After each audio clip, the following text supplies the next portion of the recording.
Hello po mga ka-istorya. Ito po muli si Paul na yung host po dito sa Istorya ni Juan. Ito po yung update po natin dito sa ating actual na swab test po ngayon na nakunan ng lente ng ating camera mismo mga ka-istorya. Dito lang exclusive mismo sa ating programa ang Istorya ni Juan. At ako po mismo yung actor doon. Just kidding mga ka-istorya. At sana po ay may guide po kayo kung paano po yung feeling at ano po yung kung ano po yung pakiramdam kung first time po kasi natin na swab test po mga ka-istorya. At by the way, yung pagdating muna namin dito sa Naiya Airport po ay wala na pong swab test po. Wala pong swab test yun. Dire-diretso na po yun dito sa hotel facility po na na-assign po sa amin. Okay, so dito po sa bandang Pasig. Okay, so ito po ay wala nang swab test dun sa airport pagdating. Ito na po yung bagong rules ng ating IATF mga ka-istorya. At dito na pag complete 5th or 6th day na. Ito ay tinatawag na natin shortcut mga ka-istorya, 6th day kasi hindi na po kinakwenta yung first day na arrival po natin dito sa ating sa hotel facility po. Hindi na po kinakount yun. So bali 0 po yun, wala. So pagka next day na, yun po nag-count na ng 1 day. So ngayon is dumating po kami dito is February 12. At ngayong araw na ito ay base sa ating pagre-record ngayon is 17 na po ng February. So bandang hapon po ang mga alas 4 ay doon po nagsisimula ng magsa-swab test. So tatawagan na po kayo dyan sa yung telephone dito na telephone dito sa counter mismo mga ka-istorya.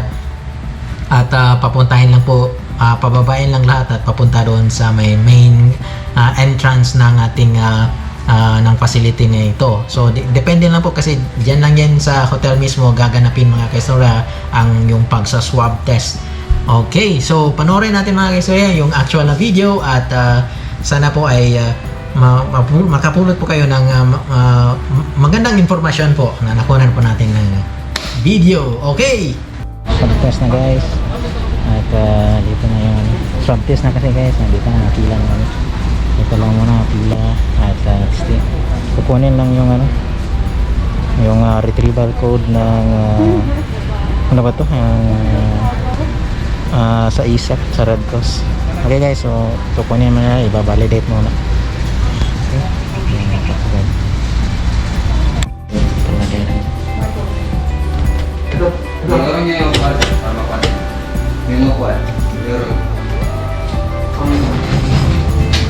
Vlog natin.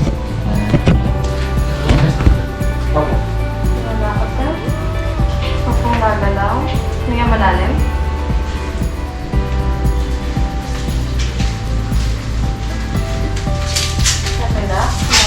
Hindi nga malalim.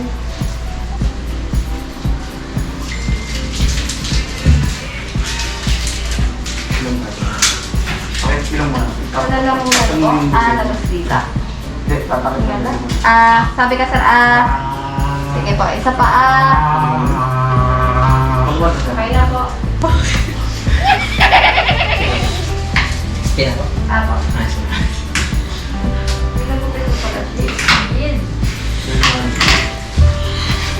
Sir, bibig naman tayo. Yung pinakamalaki yung iba na rin lang. Sir. Okay. Kaya naman.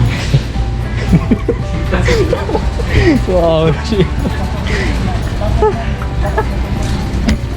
Ano po?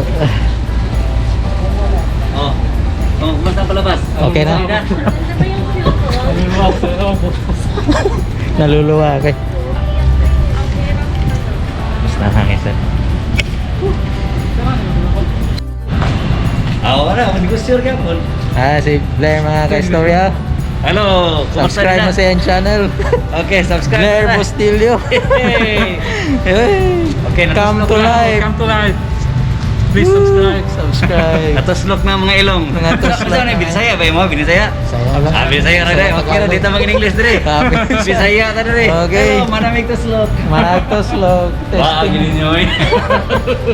Mana karon pa nagagawas. Karon pa kita kadlaw balik unong kadlaw. Hayagan kaniyot ba kayang vampira. Yun mga kaistorya, at yun nga, actual na nakuha natin na medyo masakit-sakit sa akin lang mga kaistorya. Yung first na butas ng aking ilong mauna ay hindi po ako masyadong nakarinig kasi dapat huminga ka ng malalim po. Sabi po ng nurse doon na nagkunan po natin ng swab test ay dapat huminga ng malalim po. Tapos itutusok na po yung parang swab na sobrang haba mga kaistorya, parang tutusok na dito sa dumiretso sa lalamunan ko. Yung feeling ko nandito na sa lalamunan ko yung tinusok. Mabilis lang mga kaistorya, pero yun nga, experience ay kung hindi ka huminga ng malalim ay talagang mape-pressure yung ilong mo mga kaistorya, kasi parang gaganon siya. Sabi nga ni yung kapatid ko, ni Bernard, kasabay po kami, sabi niya hindi siya nakahinga ng malalim. Yun nga, parang pressure, parang puputok yung ilong mo doon sa sobrang pressure na pag gaganon mo yung swab.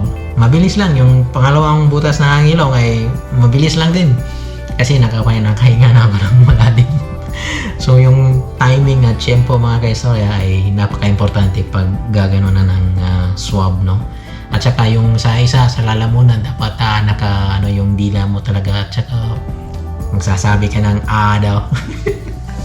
Ayun nga mga kaistorya, experience natin, first time natin naman sa swab, at yun nga ating experience at nakunan mismo ng ating lente ng ating camera. So kung kayo naman po dyan isasalang mga kaistorya, kung kayo po yung mga OFWs na pauwi na rin sa Pilipinas or magbabakasyon lang, dadaan po tayo dyan, at siguradong 6 na araw ang hihintayin po natin yung arrival date. Kung kailan po tayong napunta dyan sa ating hotel ay hindi na po i-count yun. So itong batch na po lahat dito na quarantine facility ay puro Singapore po ito na country galing, isang batch po kami. So parang kinukunti ng isang batch ng isang eroplano.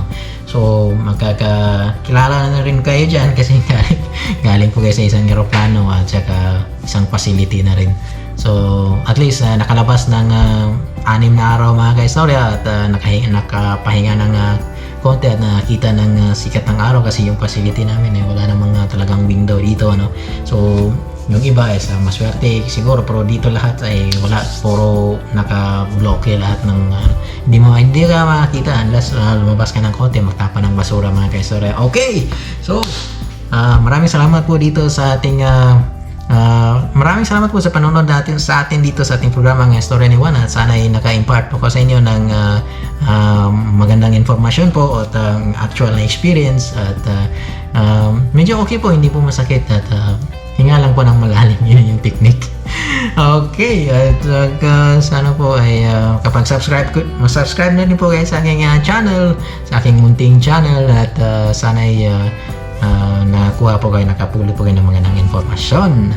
Update ko lang po kayo sa ating susunod na vlog po, at saka hintayin na lang po tayo ng resulta. Bali 24 to 48 hours yun yung result po, tapos ay i-email na lang sa atin.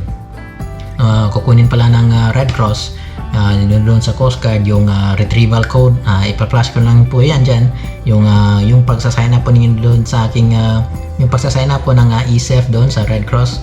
Yun yung pag na-notify po yung email. So tingnan lang po yung kung paano po fill upan yung form na yun sa online, ay nandun na naka-receive po kayo mismo ng retrieval code. So yun pong hahanapin mismo doon sa pag-queue mo doon sa Coast Guard para ma-validate nila. At saka i-check po ninyo na dapat verified po yung email address ninyo, kasi yun po yung hinahanap ng Coast Guard. Kasi pag nandun ka mismo sa pag-validate ay mismong makaka-receive ka ng isang panibagong email na matatanggap niyo po. So para yun po yung verification na rin po, at yung actual na swab test po ninyo. At saka yung resulta po ay naka 24 to 48 hours daw po. So hintay-hintay lang po tayo, at update lang po tayo sa susunod natin na vlog po dito sa Storya ni Juan. Muli, ito po si Paul at nagsasabing may God bless us all. Thank you and bye-bye. Keep safe everyone.